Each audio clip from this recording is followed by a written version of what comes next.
Oke, Assalamualaikum warahmatullahi wabarakatuh. Saya Alvin Oskariza dengan NIM 1804011063 akan mempresentasikan hasil kerja praktik saya dengan berjudul Perancangan Sistem Informasi Cuti Karyawan Berbasis Web dengan studi kasus di Trans Studio Mini Pekanbaru dengan dosen pembimbing Januar Alamin Eskom Mkom. Latar belakang, sistem merupakan sebuah kumpulan prosedur yang saling berhubungan dan melakukan pekerjaan bersama-sama untuk mencapai tujuan bersama. Informasi adalah data mentah yang telah diolah sedemikian rupa menjadi sebuah fakta yang berguna bagi yang membutuhkannya. Atau dapat diartikan bahwa sebuah informasi merupakan faktor yang menentukan dalam kemajuan suatu badan usaha maupun individu. Saat ini sistem informasi sudah digunakan di berbagai instansi, salah satunya Trans Studio Mini Pekanbaru.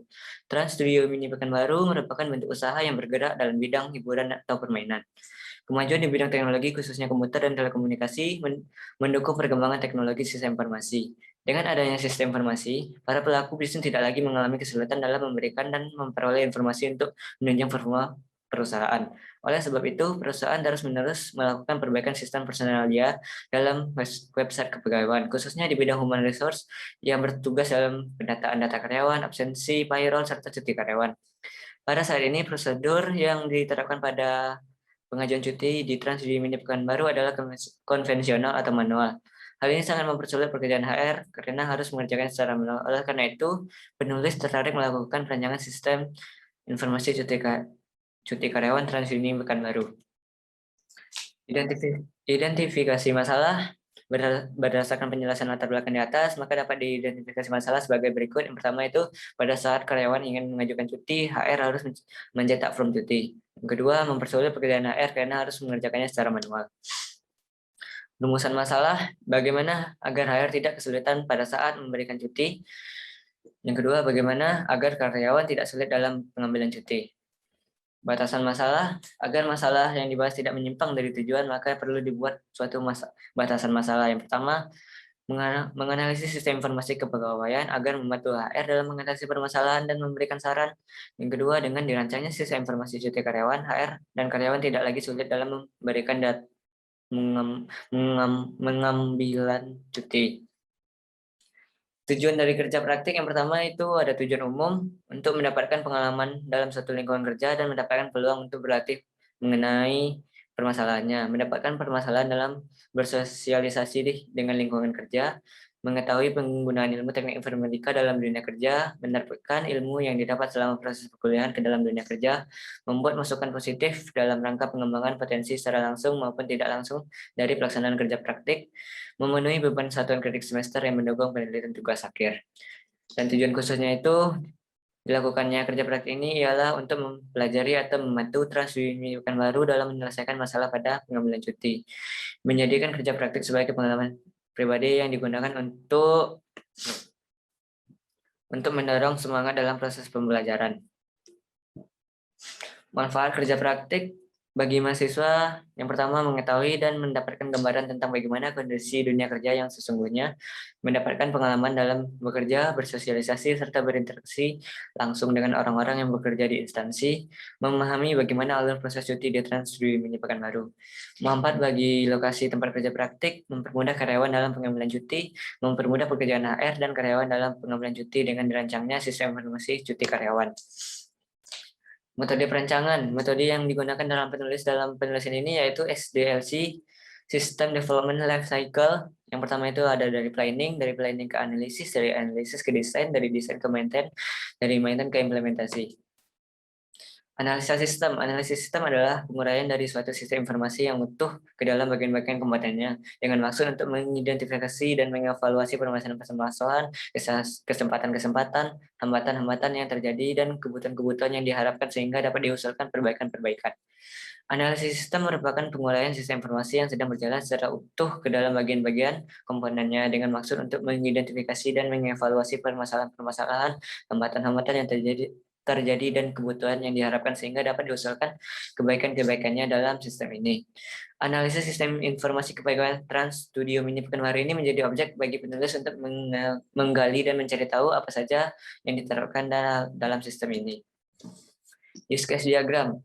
Use case merupakan menangkap kebutuhan-kebutuhan fungsional dari sistem baru atau sistem yang diubah. Setiap use case terdiri dari satu atau lebih skenario yang menerapkan bagaimana sistem berinteraksi dengan pengguna atau sistem yang lain untuk mencapai suatu sasaran bisnis tertentu.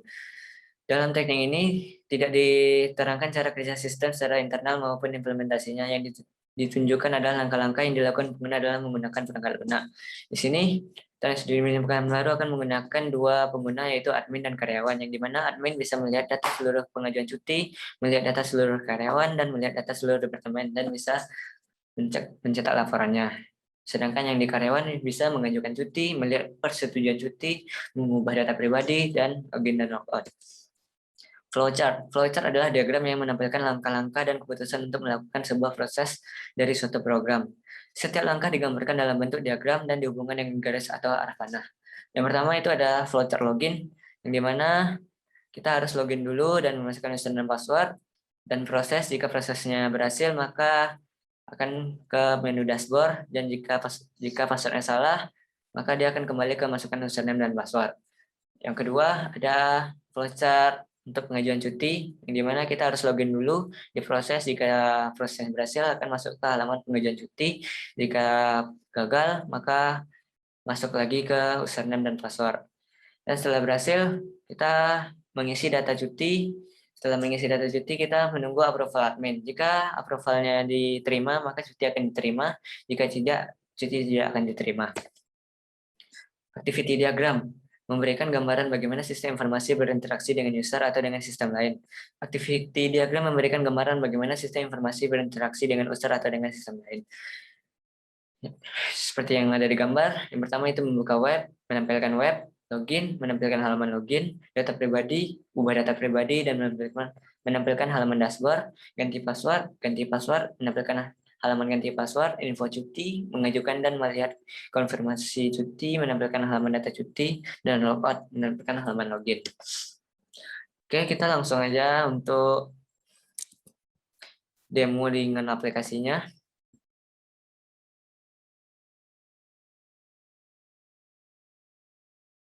Melakukan login, kita akan ketemu dengan change password. Kita bisa langsung mengganti password utama kita, dan kita bisa mengajukan cuti di Apply cuti dengan kita memilih kita mau cuti tahunan, cuti hamil, menikah, atau penting, atau sakit. Kita ngambil cuti tahunan, kita ambil tanggal dari tanggal 25 bulan 2 2022 sampai dengan tanggal 28 2022. Dengan deskripsinya itu pergi liburan. Apply, sukses. Jadi sudah sukses, kita lihat live history. Nah, di sini terlihat cuti tahunan kita belum di-approve, masih waiting for approval. Begitulah cara untuk pengajuan cuti dengan menggunakan user karyawan. Dan kita akan masuk ke menu admin. Nah, login admin.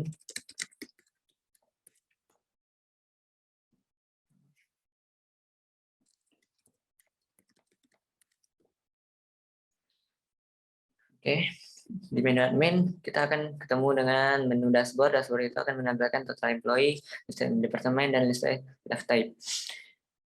Dan kita bisa melihat cuti-cuti, semuanya cuti di sini. Dan di menu departemen kita bisa meng-add departemen sama men-add departemen. Di menu list type bisa menambahkan cuti dan manage cuti. Add employee bisa meng-add employee dan manage employee. Di leave management bisa melihat semua cuti yang pending tercuti, approval, dan report. Kita akan melihat pending leave. Di sini ada satu cuti yang belum di-approve, kita akan view detail. Di sini Alvin Oscar Reza mengajukan cuti tahunan dengan deskripsi liburan dari sampai dengan tanggal 28. Statusnya approval. Actionnya kita bisa memilih approval atau tidak approve. Jika kita approve, kita buat approval, submit, dan berhasil kita approve. Kita bisa melihat yang telah kita approve di sini. Nih, kita view detail. Nah, employee Alvin Riza dengan employee ID dengan cuti tahunan dari tanggal berapa, dan postingnya tanggal berapa, untuk liburan, liftnya apa, profile dan profile. Jika tidak di approve, maka tampilannya akan seperti ini. Nah, dan approve cuti hamil. Adminnya bilang lagi rame tidak bisa ambil cuti. Oke, selesai. Kita bagi. Oke. Dapat kesimpulannya, sistem dapat menghemat waktu karyawan maupun bagian HR dalam proses pengajuan dan persetujuan cuti. Usaha karyawan dan bagian HR bisa memproses pengajuan cuti secara langsung tanpa tatap muka. Diharapkan dengan adanya sistem ini, karyawan bisa menerima informasi tentang persetujuan cuti dengan lebih detail. Sarannya, untuk meningkatkan fungsi dari sistem pengajuan cuti ini, maka perlu pengembangan lebih lanjut terhadap sistem pengajuan cuti ini. Memperbaiki desain interface agar lebih menarik. Sekian dari saya, mohon maaf apabila ada salahnya. Wabillahi taufiq wal hidayah. Wassalamualaikum warahmatullahi wabarakatuh.